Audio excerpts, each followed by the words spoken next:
Hey guys, welcome to my channel. So today's video is going to be a Valentine's Day dessert. I'm going to share with you how to make coconut macaroons.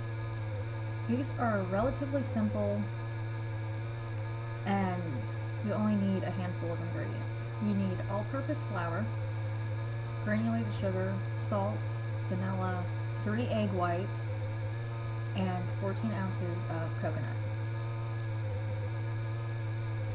And I use the sweetened kind. You don't have to. I think it tastes better that way.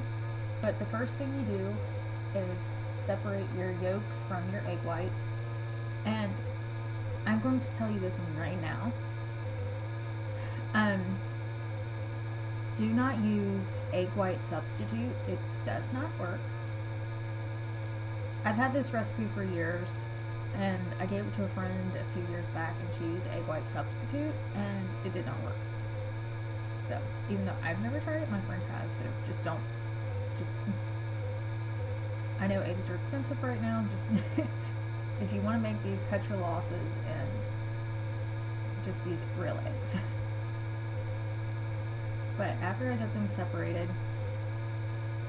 I put them in my stand mixer with a whisk attachment and just beat them until they were at stiff peaks. While I was waiting for those to get to stiff peaks, I started mixing together the other ingredients, and I knocked my bottle of water in the sink. So, yeah. I don't know what it was, but my coconut was stuck together pretty good, so it took me a little bit to get it out of the bag. I should have just cut a bigger hole. It would have just made more sense. Yeah, you know what, you do what you got to. So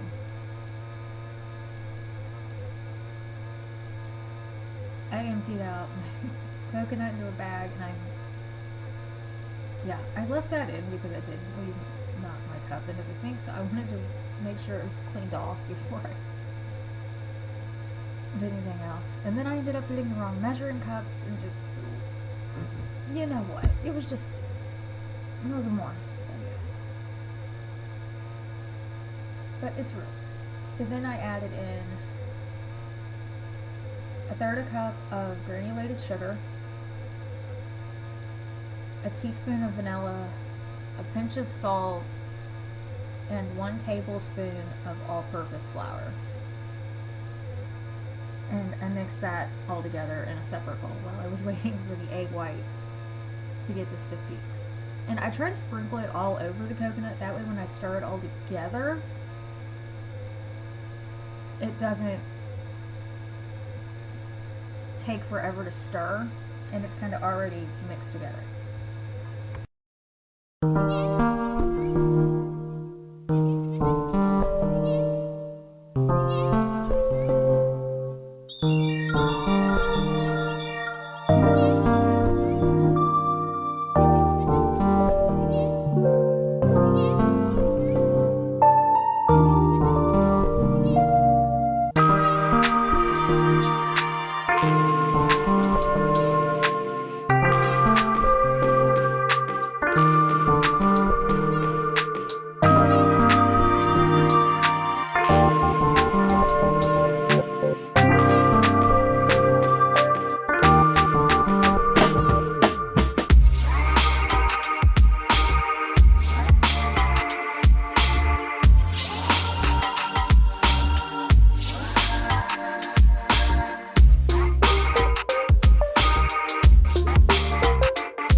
Okay, so at this point the egg whites are almost to stiff peaks. I just wanted to kind of show you the process. It does take a while if you don't mix it on high the entire time, and since I wasn't going to watch it, I didn't want to mix it on high. But that's what it looks like when it's stiff peaks. After that, you can fold in the rest of your ingredients, like your coconut mixture, and I am not stirring, I am folding. So it's kind of like, there's not really a good way to explain it. You'd actually have to, if you don't know what folding is, you would actually probably have to look up the video. But as you can see, I'm just kind of going from one side of the bowl under and back over. It doesn't take a whole lot to do this. You just don't want to deflate your egg whites. Even though it doesn't really matter in this recipe because it's not like the egg whites add anything to it. After I've got it all folded together, I'm going to start scooping it onto a cookie sheet. If you want like perfect shapes, use a cookie scoop or an ice cream scoop or something, depending on what size you want. I don't really care, so I leave mine a little bit more rustic. And just kind of scooped up, like a big spoonful, the spoon I was using to fold everything together with. Yeah.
That's what they look like when they're all scooped out. I got 12 out of this batch, and they are a good size, so I can eat 2 or 3 of these at once. So yeah, I love these. These are one of my favorites. I also had the oven preheating to 350 degrees while I was scooping them out, and then they baked for, it says 15 minutes on the recipe. I baked mine for 18. I think if I would have been able to keep both pans on the top shelf, it would have been 15, but I kind of had to move them around. That way they got evenly toasted and brown to my liking. So, yeah. That's what they look like when they come out. And you will need to use either parchment paper or a silicone baking mat, or they will stick to your pan. So, yeah, that's what they look like when they're done. And after they cool, I just kind of place them on a plate like this, more or less, because I need a picture and a thumbnail for this video. But either way, they look really good. They taste really good, and they're relatively simple. So, happy Valentine's Day, and if you make this recipe, I hope you enjoy it. Thank you for watching. I'll see you in my next video. Bye-bye.